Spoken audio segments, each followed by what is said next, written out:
Om Namo Bhagavate Vasudevaya. Om Namo Bhagavate Vasudevaya. Om Namo Bhagavate Vasudevaya. Narayanam Namaskrityam Naram Chaiva Narottamam Devim Saraswatim Vyasam Tato Jayamudiraye Nashtaprayeshu Abhadreshu Nityam Bhagavata Sevaya Bhagavati Ruttama Shloke Bhaktir Bhavati Naishtiki Krishnaya Vasudevaya Devaki Nandanaya Cha Nanda Gopa Kumaraya Govindaya Namo Namaha Hare Krishna Hare Krishna Krishna Krishna Hare Hare Hare Hare Rama Rama Rama Hare Hare. Reading from Srimad Bhagavatam, Canto 4, Chapter 15, text 16 to 21, chapter entitled King Prithu's Appearance and Coronation.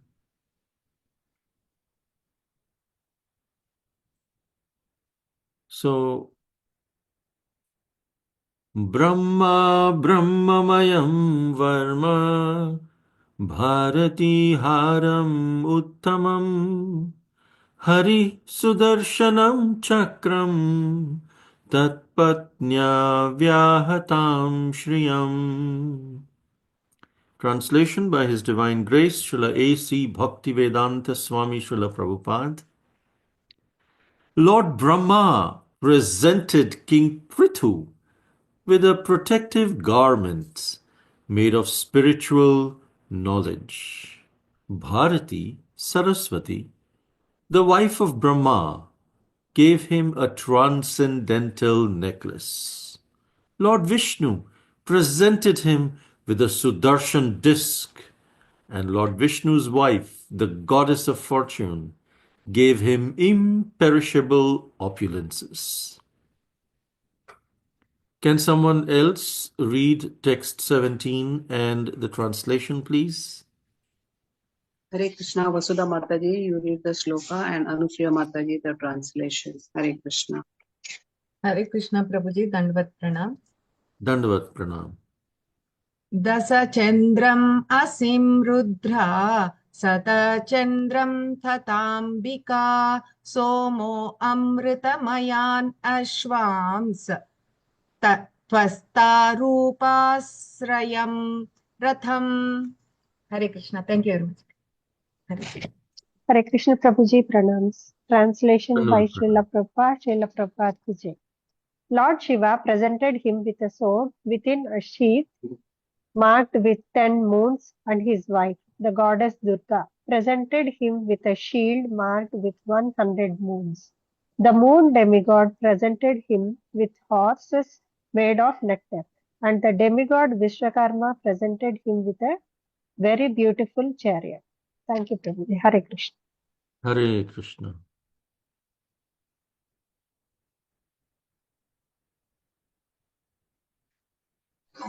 Hare Krishna. Naimisha Mataji, you read the sloka, and Shilpa Mataji, the translation. Hare Krishna. Hare Krishna Prabhuji, Dandavat Pranam. Agni Raja Gavan Chapam Suryo Rashmi Ayanishun Buh Paduke Yogam Mayau Dyauh Pushpa Valim Anvaham. Hare Krishna Prabhuji.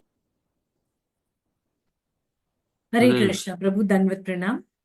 Dandavat Pranam. Translation by Srila Prabhupada Ki Jai. The demigod of fire, Agni, presented him with a bow made of the horns of goats and cows. The sun god presented him with arrows as brilliant as sunshine. The predominating deity of Loka presented him with slippers full of mystic power. The demigods from outer space brought him presentations of flowers again and again. Hare Krishna. Thank you, Prabhu. Thank you, Mataji. Hare Krishna. Next verse, please. Hare Krishna. Shanti Mataji, you read the shloka and Meenakshi Mataji the translation. Hare Krishna. Hare Krishna, Prabhu. नाट्यं सुखीतं वादित्रम् अन्धर्धानं च केचराः ऋषयश्चाशिषः सत्याः समुद्रसङ्गमात्मजम्. हरे कृष्ण. हरे कृष्ण प्रभु जी. Dandavat Pranam. Srila Prabhupada, the demigod who always traveled in space, gave his thought to perform drama, sing songs, play musical instruments, and appear at the great sages also offered infallible gifts. The ocean offered him a conscious produced from the Hare Krishna. Next verse, please. Hare Krishna. Barnali Mataji, you read the shloka and Chandrika Sudevi Mataji the translation. Hare Krishna. Hare Krishna Prabhuji, pranams. Dandavat Pranam. Thank you, Mataji. Dandavat pranams. Sindhva parvata nadyo ratha vitir mahatmanah sutotha magado vandi tam stutum upatastire. Hare Krishna Prabhuji, pranams. Thank you, Mataji. Dandavat pranams. Hare Krishna Prabhuji, Dandavat Pranams. Translation by Srila Prabhupada ki jai.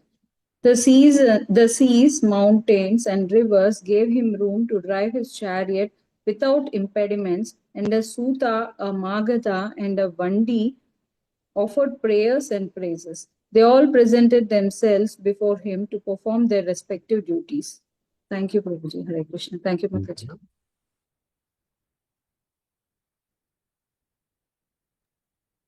Hare Krishna. Pranams Prabhuji. Stavakanstan abhipretya Prturvanya Pratapavan Mega Nirradaya Vacha Prahasan Idamabravit. Hare Krishna. Hare Krishna. Archana Mataji, you can read the translation. Hare Krishna. Hare Krishna. Pranams Prabhu. Translation by Srila Prabhupada ki jai. Thus, Jai. when the greatly powerful King Prthu, the son of Vena, saw the professionals before him to congratulate them, he smiled, and with the gravity of the vibrating sounds of clouds, he spoke as follows. Hare Krishna. Hare Krishna. Om Ajnanatimirandhasya Jnananjanashalakaya Chakshurun Militam Yena Tasmai Shri Gurave Namaha. Nama Om Vishnu Padaya Krishna Pristhaya Bhutale Srimate Bhaktivedanta Swami Niti Namine Namaste Saraswate Deve Gauravani Pracharine Nirvishesha Shunyavadi Paschatya Deshatarine Jaya Shri Krishna Chaitanya Prabhu Nityananda Shri Advaita Gadadhar Shrivasadi Gaura Bhakta Vrinda Hare Krishna Krishna Krishna Hare Hare Hare Rama Rama Rama Hare Hare. Hare Krishna. So here we see how King Prthu is being given so many different gifts by wonderful various personalities of the universe. In text 16, we hear how Lord Brahma presented a protective garment made of spiritual knowledge. Actually, the body of Brahma is made up of full intelligence.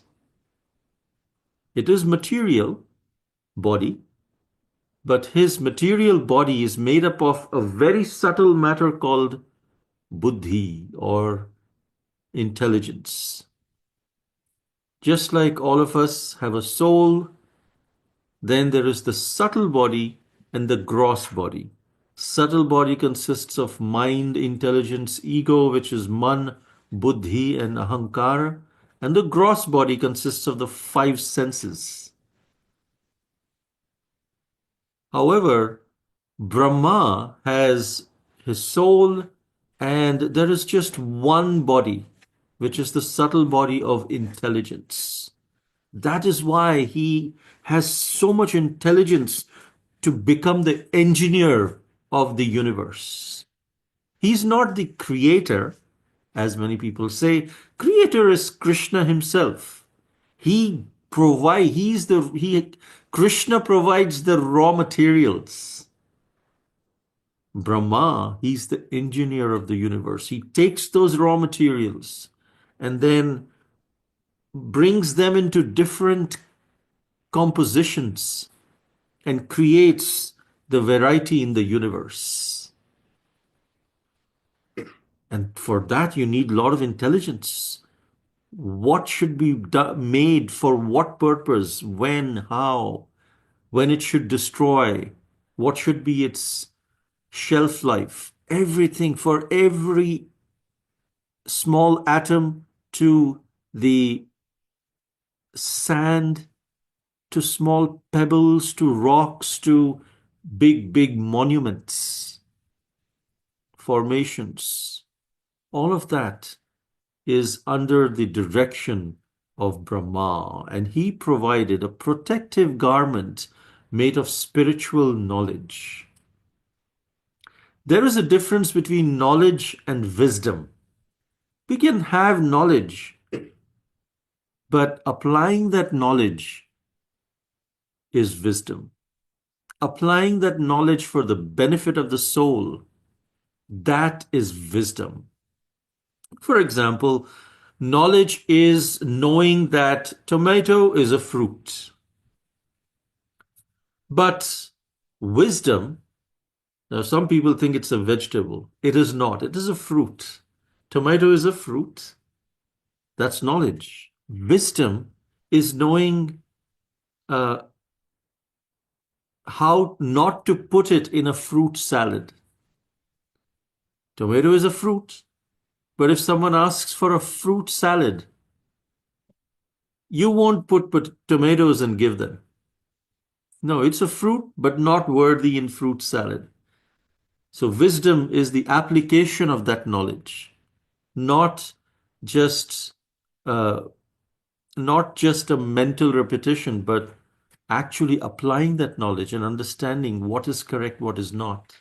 And so this protective garment made of spiritual knowledge would protect, because wisdom actually protects the soul.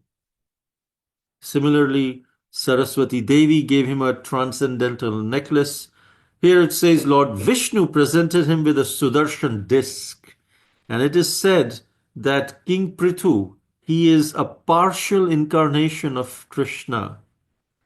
And Vishnu presented him with a partial incarnation of the Sudarshan disc.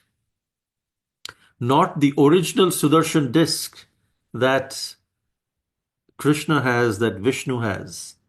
A partial representation of that Sudarshan disc. Goddess of Fortune gave him several imperishable opulences. Lord Shiva presented with a sword within a cover, the sheath that is the cover, which this cover was marked with 10 moons. And then he would take out the sword from that sheath, marked with 10 moons. And Goddess Durga, Parvati, presented shield marked with 100, like a shield. When you fight, you have a sword and you have a shield. The sword was given by Lord Shiva with a sheath of 10 moons, and the shield was given by Ma Durga with 100 moons. And then the moon demigod presented him with horses made of nectar. Vishwakarma, the architect of the Devatas, presented him with a very beautiful chariot. Then Agni presented with a bow made of horns of goats and cows. Sun god with arrows as brilliant as sunshine. The predominating deity of Bhurloka presented him with slippers full of mystic power. Whenever King Prthu would put on those slippers, by his mind, he would say, and those slippers would fly and take him there. So these slippers, they're invested with mystic powers. Many mystic yogis also have such powers. One such, and actually it is said that a pure devotee has all the 8 mystic siddhis. They may not use them. There was one disciple of Shyamananda Prabhu.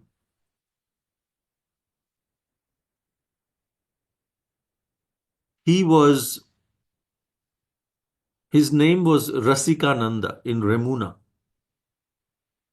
Rasikananda was a pure devotee, a disciple of Shyamananda Prabhu, who was actually a Shiksha disciple of Srila Jiva Goswami. Srila Jiva Goswami trained 3 Shiksha disciples. They had taken Diksha from different gurus. Narottam Das Thakur, Shyamananda Pandit, and the third disciple. These 3 were together. And they were taken Diksha from other gurus, but Shiksha guru was Jiva Goswami. And so this Shyamananda Pandit, his disciple was Rasikananda.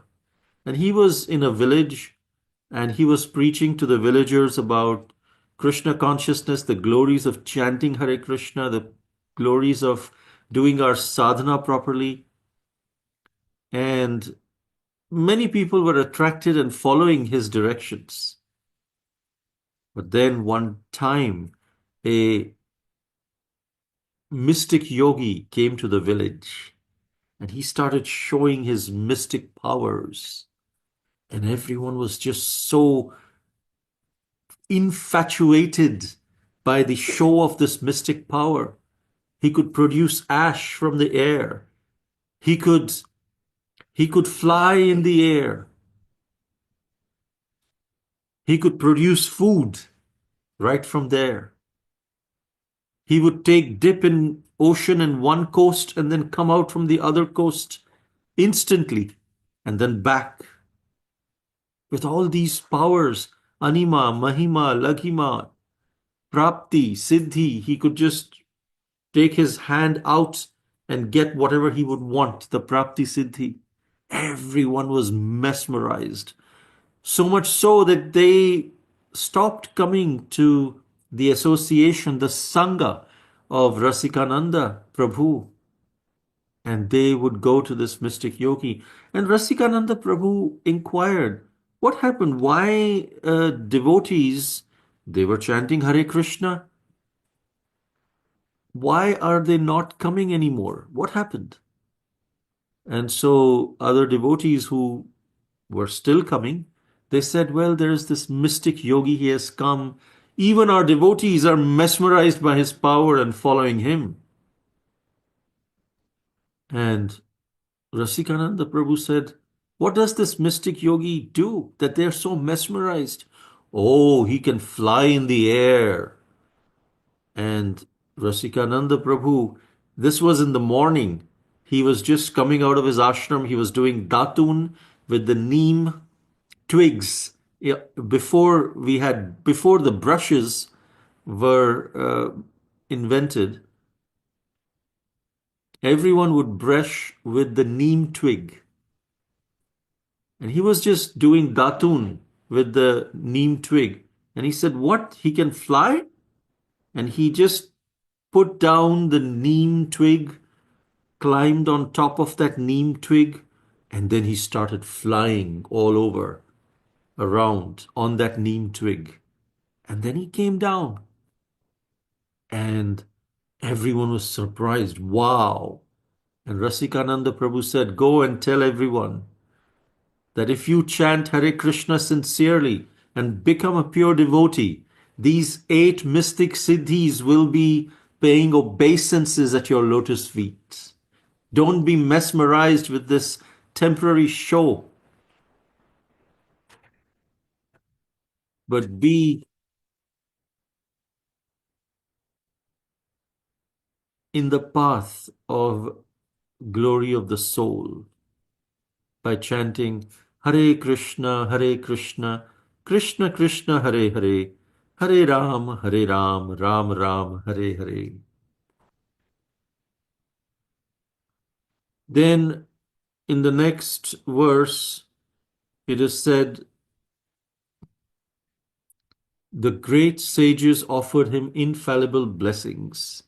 Rishayas Chashisha Satya is the phrase that is used. Rishayascha Ashisha Satya. Ashish means blessings. Blessings of sages. Everyone gave different opulences and powers. Sages, their biggest power is their blessings, which can transform our heart, not just the externals of the body, but it can transform our mind, and reveal the love of God within the soul. One time, Srila Prabhupada was traveling in the train,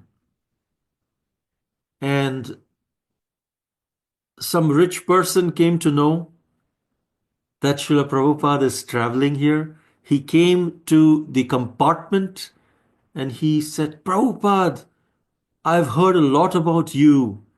You went to the West, you made so much money. And please show me some miracles. Show us some miracles. And he had his family also gathered around. And Prabhupada said, do you want to see my miracle? My miracle is all these disciples who are sitting in this train compartment, shaven-headed monks, Hare Krishna monks, brahmacharis and sannyasis and grihastas. This is my miracle, the transformation of heart.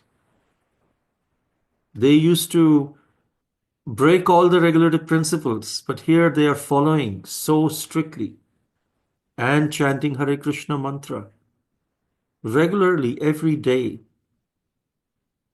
This is real miracle. Do you want to be like this? And that rich man said, no, not this kind of miracle. I will take your leave, Swamiji. And he left. So blessings of the sages helps us, of Vaishnavas, of devotees, helps us transform our heart.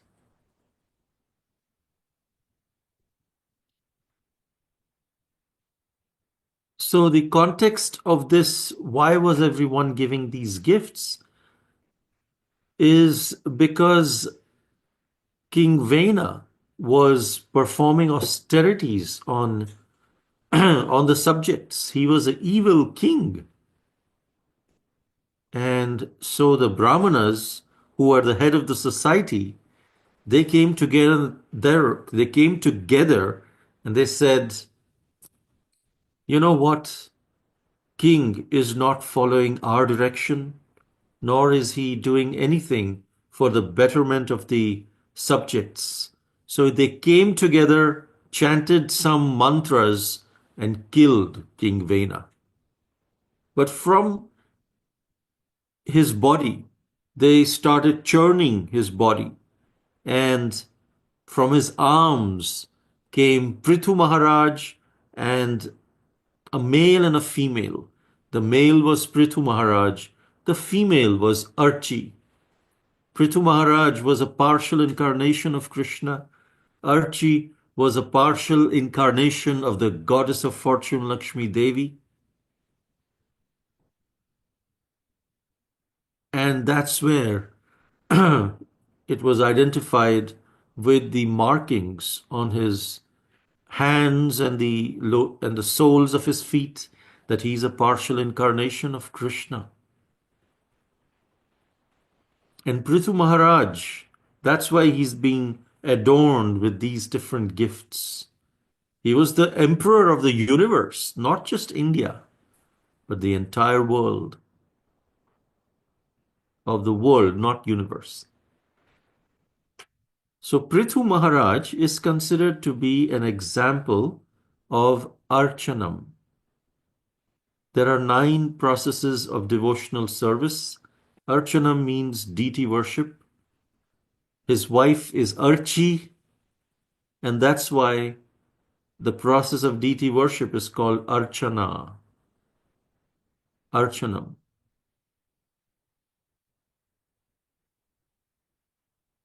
There are 9 processes of devotional service. Shravanam, Kirtanam, Vishnu, Smaranam, Padasevanam, Archanam, Vandanam, Dasyam, Sakhyam, Atmanivedanam. Shravanam, to hear about Krishna.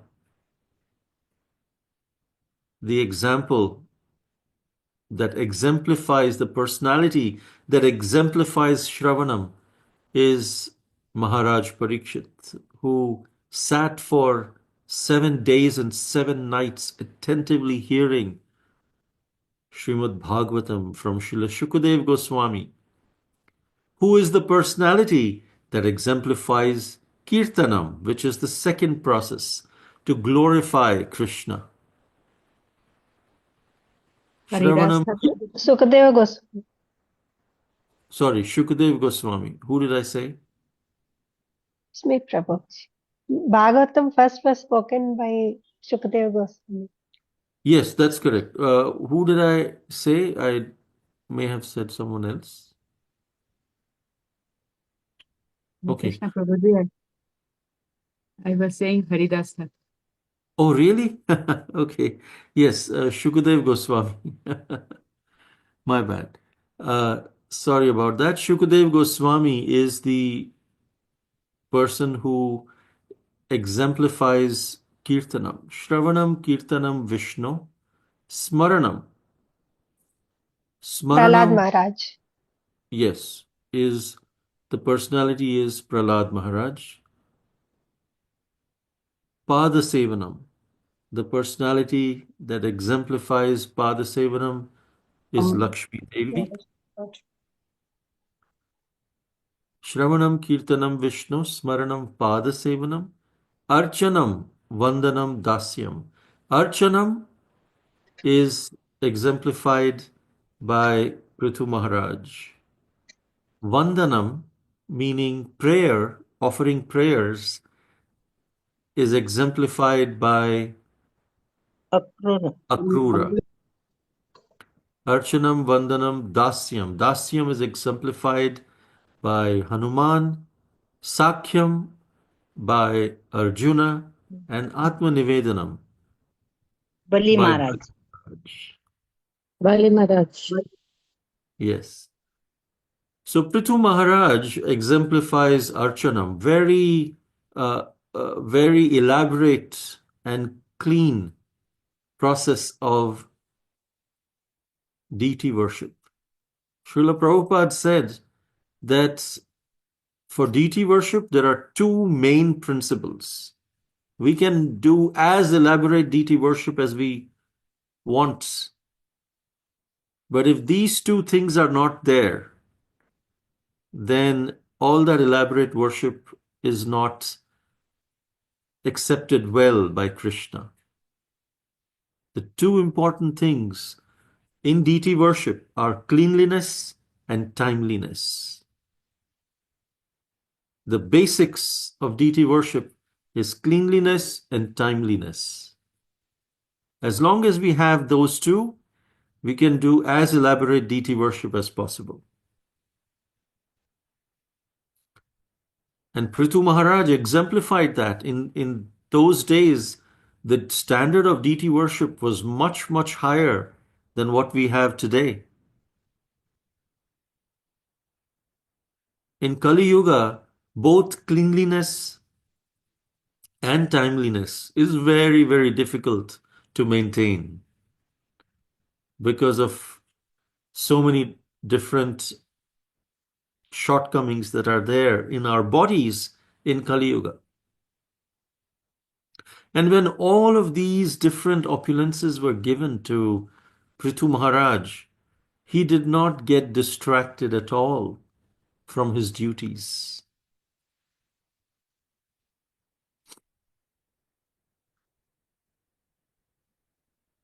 One time, there were 4 monks, and these 4 monks, they went to a cave, and they said, today, we will perform Mauna Vrata. Mauna Vrata means we will not speak anything, no speaking. And we will just meditate. So they went into a cave which was dark, but there was one candle, one diya that was kept there, just to give enough light, but not too much, so that they can meditate.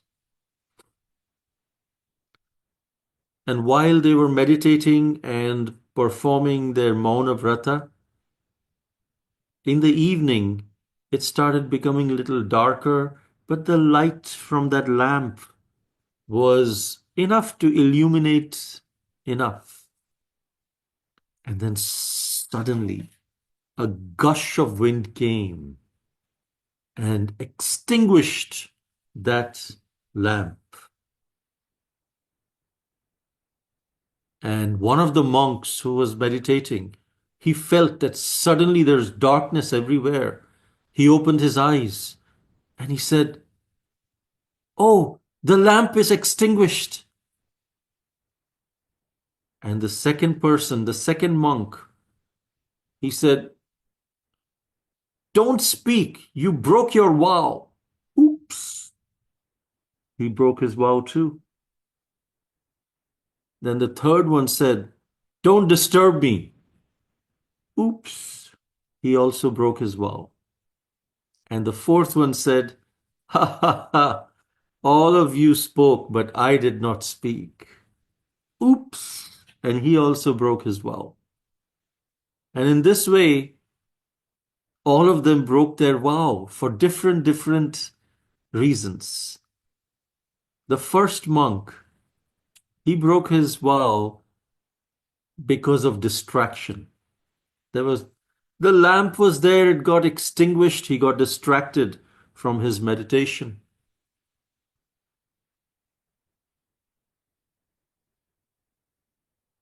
Similarly, in spiritual life, there will be a lot of distractions which will come. We should be like Prthu Maharaj. All these blessings and opulences that are given, material opulences, if we are not focused on our sadhana, on our seva, on our prachar, sadhana, seva, prachar, then we'll get distracted. Prthu Maharaj did not get distracted. He was focused on his service, his mission to execute in this world. Sometimes we get distracted by what devotees speak amongst themselves what someone may say about us, and we just get distracted from our sadhana, from our real goal. It doesn't matter what someone tells about us or thinks about us.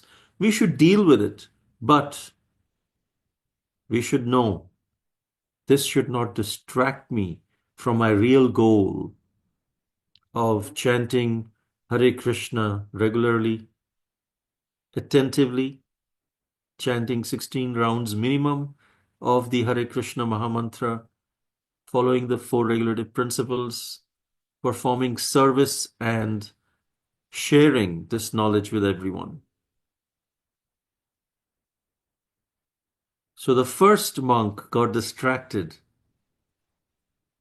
Second monk broke his vow because of criticism. He criticized the other monk. Hey, you spoke. Instead of focusing on his own meditation, he was thinking about what the other monk is doing. So when we criticize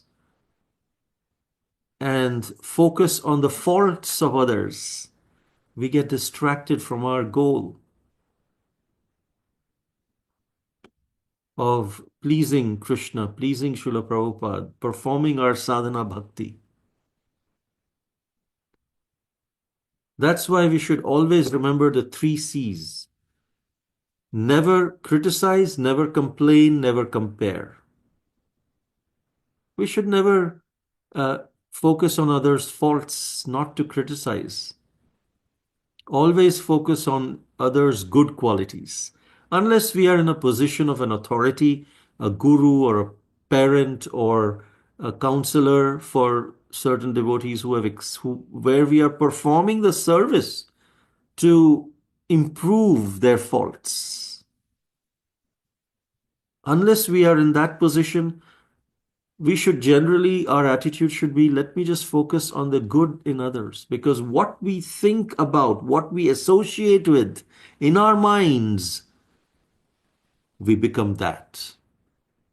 If we associate with the bad qualities of others in our minds and keep pondering on the bad qualities, those bad qualities will come in us because we are associating with that. But if we associate with the good qualities of others, everyone has good qualities, bad qualities. No one is perfect in this material world. Everyone, anyone you see, there'll be some bad qualities, but there'll be some good qualities as well. Why not focus? It's our choice what we want to focus on. Typically, we choose to focus on the bad qualities, and then eventually that devotee may be purified of his bad quality because of his sadhana and seva. Krishna may purify that devotee, but we will get that back. We should be very careful. Never criticize, never complain. We should always be grateful. Second C is no complaint. Krishna, whatever situation he has given, that is for our best. And that is a fact. We just have to acknowledge that. Because Krishna accommodates our mistakes. Krishna has a plan for us. And sometimes if we get distracted, we make mistakes. Krishna accommodates that and brings and again continues us, takes us to execute what he wants us to execute. That is Krishna's mercy. So we should always be grateful, never complain, and never compare. Am I better than you? Am I better than that person? Am I worse than that person? No, that other devotee, other person is in a spiritual journey of their own. We don't know what the previous journey was, what they have gone through. We don't know what they will be going through. We are just taking a snapshot of their spiritual journey and comparing it with a snapshot of ours. Totally, completely different spaces. For example, if we go into a movie theater and in that movie theater, there is a movie that's going on, we go in the middle of the movie. We don't know what happened before. We don't know what happened later. We are seeing a fight scene going on, and one person is being beaten, the other person is beating that person, and we may think, oh, the person who is beating is the villain, and the person being beaten is the hero, the one who is oppressing, but it may be completely different because we have not seen the previous part of the movie and we don't know what's coming. But we judge. We judge ourselves, we judge others based on completely mismatched criteria. So we should never compare. We should always just see the good in others, glorify others, be happy. If a devotee gets blessing, we should be happy. Even if we are feeling envious or we are feeling bad that I know this devotee, he does all these different things, but why is he getting these special blessings from others? But if we try to be happy for this devotee, there is a secret. If we be happy for the blessings that other devotee is getting, just by the fact that we are happy for that, we will get the same blessings. When one devotee gets blessings, that is an opportunity that Krishna is giving. He's seeing how others are reacting. Whoever is happy for that devotee will get the same blessings without having done the other thing, what other devotee has done. That is the secret to spiritual life. When Maharaj Pratap Rudra was being finally embraced by Sri Chaitanya Mahaprabhu at the Rath Yatra, everyone around was so blissful and happy that Maharaj Pratap Rudra is getting the blessings and embrace from Sri Chaitanya Mahaprabhu. And because of that, everyone else got the same mercy that Maharaj Pratap Rudra got. Para dukha dukhi, para sukha sukhi. We are happy when others are happy. We are distressed when others are distressed. When we see others in distress. When Maharaj Pratap Rudra was not getting the mercy, all devotees were distressed, were trying different ways in which Maharaj Pratap Rudra, such a sincere devotee, a great king of the land of Orissa, how can we help him get the mercy of Chaitanya Mahaprabhu? And finally they said, when Sri Chaitanya Mahaprabhu, after the Rath Yatra, he will dance ecstatically. After the Rath Yatra, he'll go into the Jagannath Vallabha Gardens in Jagannath Puri, and there he will take some rest.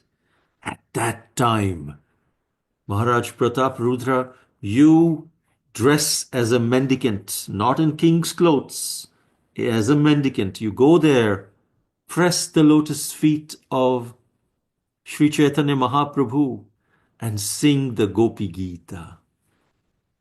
And when Maharaj Pratap Rudra did exactly as what devotees asked him to do, when he sang Tava Kathamritam verse, ending with Bhurida Jana, Sri Chaitanya Mahaprabhu woke up and he looked at Maharaj Pratap Rudra, that mendicant, and said, Bhurida, Bhurida, you are the most merciful, that you reminded me of the gopis of Krishna, and then embraced him. And all devotees who were distressed seeing Maharaj Pratap Rudra in distress became happy when he got the blessings. They didn't compare.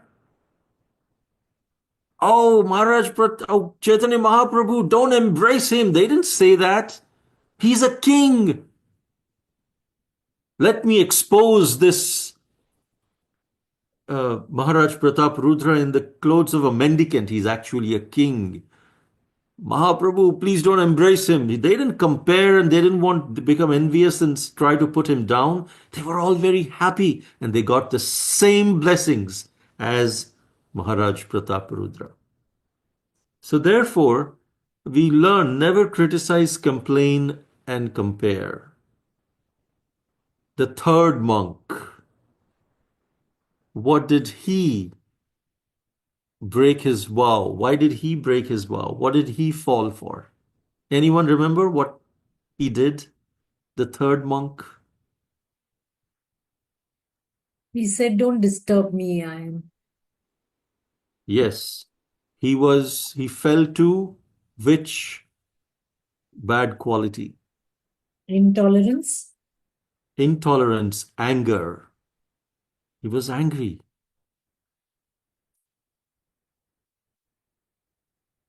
And he got distracted. He broke his vow because of anger.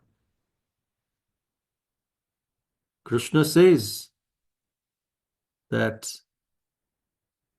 greed, anger, pride, these are three gateways to lust, anger, and greed are the three gateways to hell. When we are obsessed with something, we have the lust for something. If it is not satisfied, we become angry. It gives rise to anger. Lust gives rise to anger when it's not satisfied. And when it is satisfied, it gives rise to greed. When lust is satisfied, we don't stop there. We want more and more and more. Until we get frustrated, it turns into anger. Lust, greed, and anger, these are three gateways to hell. So we should avoid anger and try to dovetail it in Krishna's service as much as possible, like Hanuman did. He dovetailed his anger in Krishna's service, in Lord Ram's service. Arjuna dovetailed his anger in executing Krishna's instructions. But we should not allow it to overpower our spiritual life. Not allow it to distract us.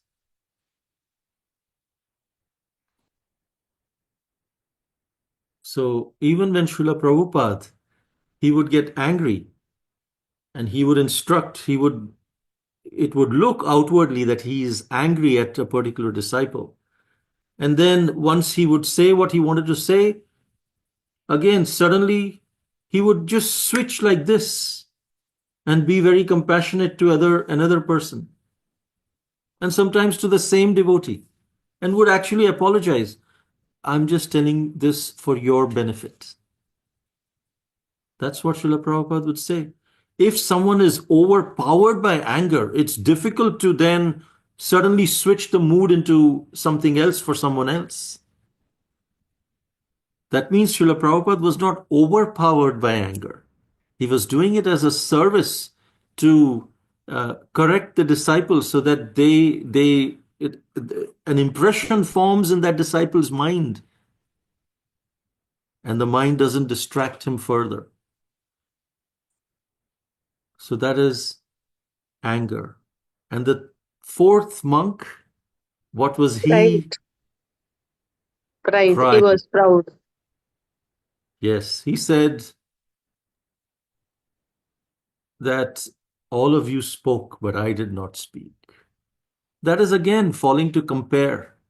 The second monk fell to criticism. Third monk fell to complaining or anger. And the fourth monk fell to compare. He was comparing. By comparing, either our ego becomes inflated or our ego becomes deflated. Both are false ego. Inflated ego is also false ego when we think we are better than others. And deflated ego is also false ego when we are depressed. Oh, I'm nothing. One devotee went to Prabhupada and said, Prabhupada, I'm the most fallen. Srila Prabhupada said, you are not most anything. Most fallen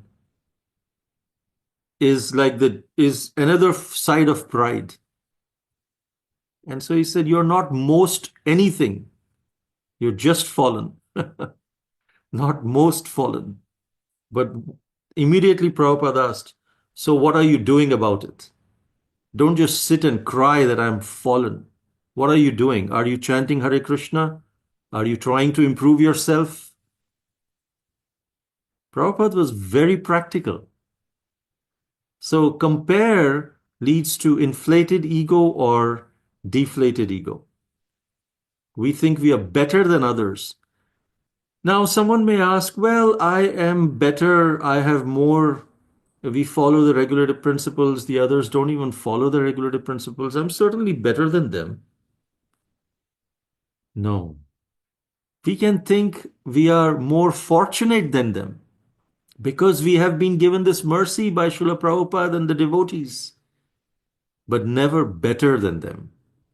More fortunate. So in this way, we should always be mindful to not get distracted, just like Prthu Maharaj with all these gifts. He was very focused on his mission, executing his mission and his service.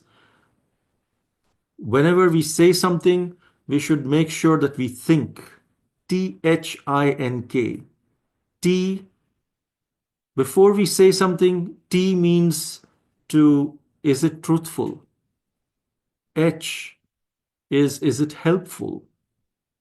I, is it inspirational? N, is this really necessary? K, is it kind? Before we say something, if we have this filter of think, and we think before we speak, then we will always be able to remain Krishna conscious and chant Hare Krishna, Krishna Krishna, Hare Hare, Hare Ram, Ram Ram, Hare Hare. Thank you very much. Hare Krishna. If there are any questions or comments, I'm not sure if we have time. Hare But Krishna, Hare Krishna, Prabhu, wonderful Prabhuji. class. Yes, Prabhu, we do have time unless you want to take questions. We do have time. yes, I'm good with that. Hare Krishna. Devotees, anybody has questions, please raise your hands or ask Prabhu. Prabhuji, could you please repeat the last one, the that acronym? Yes, T, before we speak, we should think before we speak. T-H-I-N-K. T, is it truthful? H, what I'm speaking, about to speak, is it helpful to others? I, is it inspirational? Will it inspire others? N, is it really necessary for me to speak? And K, is it kind? If it follows through or goes through all these filters, it passes through it, then we should speak. That'll save us from a lot of trouble in our material life as well as spiritual life. Hari Bol. Thank you so much, Prabhu. Sunila Mataji, you can ask. Then Hare Sarika Krishna, Mataji, Prabhu. and then Varlani Mataji. Hare Krishna, Prabhuji. Pranams. Prabhuji, Hare. how exactly can we dovetail our anger in Grihastha life, Prabhuji?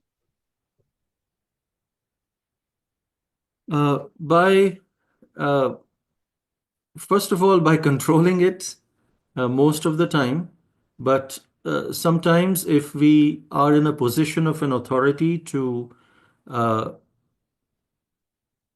correct someone or our children, for example, if they are doing something which is not beneficial for them, then like Mother Yashoda, she would correct Krishna. She would sometimes be angry when she took the stick to Damodar. She showed the stick. She didn't beat Krishna, but she showed the stick. And she was angry because she was thinking, this is my son. He is getting he is going out of hand and he will hurt himself, and so I need to teach some lesson. So externally she was angry, but anger did not overpower her. So we can dovetail the anger in Krishna's service, specifically with our children, by showing our anger, but not actually being angry from within. And another way is when another devotee is criticized, then we must defend that devotee. That's how we can dovetail our anger, Srila Prabhupada says, by defending other devotees when they are criticized. Thank you, Prabhuji. Thank you, Prabhuji. Hare Krishna. Hare Krishna, Prabhuji. Thank you for the wonderful class. Prabhuji, you mentioned that Prthu Maharaj was the partial incarnation of Lord Vishnu, and even the Sudarshan Chakra that he was given by Lord Vishnu was the partial incarnation. So, do we understand that it had some power, the Sudarshan Chakra, but not the 100% power? And so, also with Prthu Maharaj, he had some powers because he was a partial incarnation. That's my first question, Prabhuji. Second is slightly related to it, which is that if Prthu Maharaj was the partial incarnation of the Lord, why did he have to perform the Ashwamedha Yagyas? Because once he was started reaching 100, then Lord Indra was envious and all that. Thank you, Prabhuji. Hare Krishna. Okay, thank you for this wonderful question. The answer to the first question is yes, you are correct. He has partial powers of the Supreme Personality of Godhead. And similarly, the Sudarshan disc also, Srila Prabhupada, in the purport, he says, since it should be understood that this Sudarshan disc is not exactly the same type of Sudarshan disc used by the personality of Godhead Krishna or Vishnu. Since Maharaj Prithu was a partial representation of the Supreme Personality of Godhead's power, the Sudarshan disc given to him represented the partial power of the original Sudarshan disc. This is from the purport to that verse. Coming to the second question. Can you repeat that second question, please? Yes, Prabhuji, I wanted to know that if Prthu Maharaj was the partial incarnation of the Supreme Lord, then why did he need to perform the Ashwamedha Yagyas? He was almost about to reach 100. Yes. So he had been given this, he is a partial representation of Krishna's power, and he had come, every incarnation comes with a specific purpose and a duty and a mission to fulfill. And his mission was to demonstrate how to perform archana. In those days, the way is, one is deity worship. How archana means worship. So how you worship the Supreme Personality of Godhead. That was his mission as an incarnation of Krishna. Just like Sri Chaitanya Mahaprabhu came, he's Krishna himself coming to show how we should perform devotional service. So similarly, Prthu Maharaj was Krishna's partial incarnation with a mission to demonstrate how to worship Krishna, how to perform archana. And in those days, performing yagyas was a way to worship the Supreme Personality of Godhead. So as his duty, he was performing the 100 Ashwamedh yagyas to set an example of how it should be done. But one who performs 100 Ashwamedh yagyas gets the power to become Indra if he chooses to. King Prithu did not have any intention to take Indra's throne after the 100 Ashwamedh yagyas. He just wanted to set an example of how and why it should be done. to please the Supreme Personality of Godhead. That was the Krite Yadhyayato Vishnu Tretayam Yajato Makhai Dwapare Paricharyayam Kalau Tad Hari Kirtanat. In Satya Yuga, the way for going back home, back to Godhead, was to meditate on Vishnu. In Treta Yuga, it was yagyas. In Dwapar Yuga, it was actually deity worship. And in Kali Yuga, Kalautad Hari Kirtanat, it's only chanting the holy names. Actually, chanting the holy names is there for all the other yugas as well, but in Kali Yuga, only chanting the holy names works, none of the others. So he had come to establish how to worship the Supreme Personality of Godhead by the Yuga Dharma of that age, which was performing yagyas. And he did not want Indra's throne, but Indra thought, if he becomes eligible for my throne, he will take it. Because Atmaiva Manyate Jagat. We don't see people as they are. We see people as we are. Indra was seeing Prthu Maharaj as how he is. Indra thought, if I was in Prthu Maharaj's position, I would try to get Indra's throne. So why will Prthu Maharaj not? Whereas that was not Prthu Maharaj's intention. So Indra came and we will read how he actually tried to stop the 100th Ashwamedh Yajna.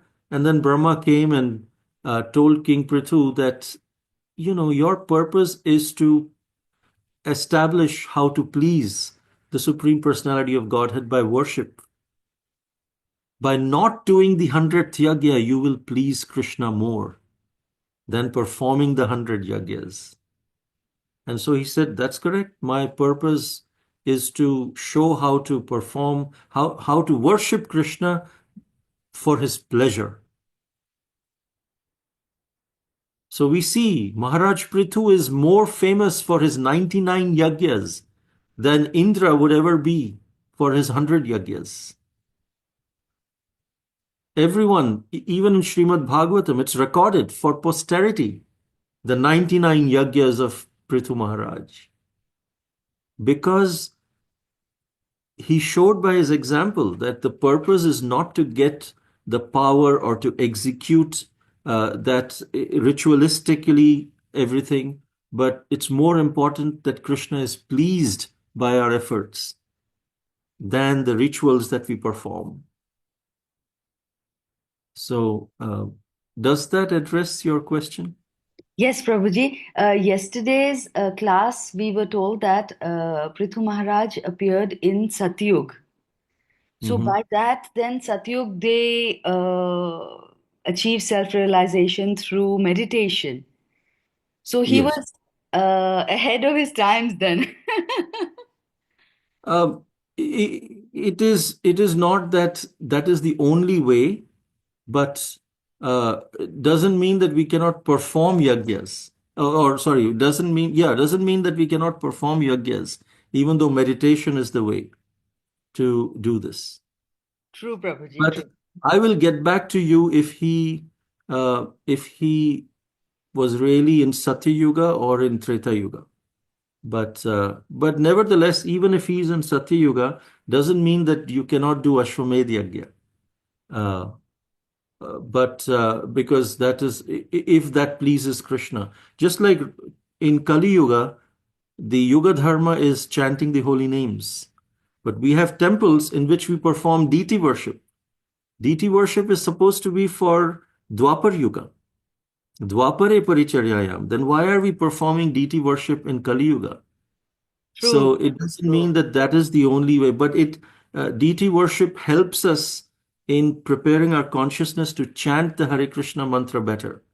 So similarly, even if he was in Satya Yuga, which I will confirm, then still they can perform yajna. There is nothing that stops performing the Ashwamedh yajna for establishing, worshipping Krishna and pleasing him. Thank you so much, Prabhuji. Hare Krishna. Hare Krishna. Hare Krishna Prabhuji, Dandavat Pranams. Prabhuji, very wonderful class, very practical, applicable lessons learned today. I would like to apologize, Prabhuji, while you were explaining about the personality who exemplifies Kirtana. You didn't say Haridas Thakur. I, out of turn, spoke. I'm sorry for that, Prabhuji. Okay, no problem. But we all know who it is. Yes, Prabhuji. Thank you, Prabhuji. Dandavat Pranams. Hare Krishna. Hare Krishna, Prabhu. Wonderful class. Thank you so much for giving us your association. And there are no more questions. Can we end the class with prayers? Sure. Hare Krishna. Thank you, Prabhuji. Thank you so much. Thank you. Vancha kalpatarubhyascha kripa sindhubhyaiva cha Patitanam patitanam pavanebhyo Vaishnavebhyo vaishnavebhyo namo namah. Anantakoti Vaishnava Ki jai. Srila Prabhupada Prabhupada ki ki jai. jai. Grantha Bhagavatam ki jai. Jai. Jai. Thank you, Could I end Prabhuji. the class? Hare Krishna. Hare Krishna. Thank you very much.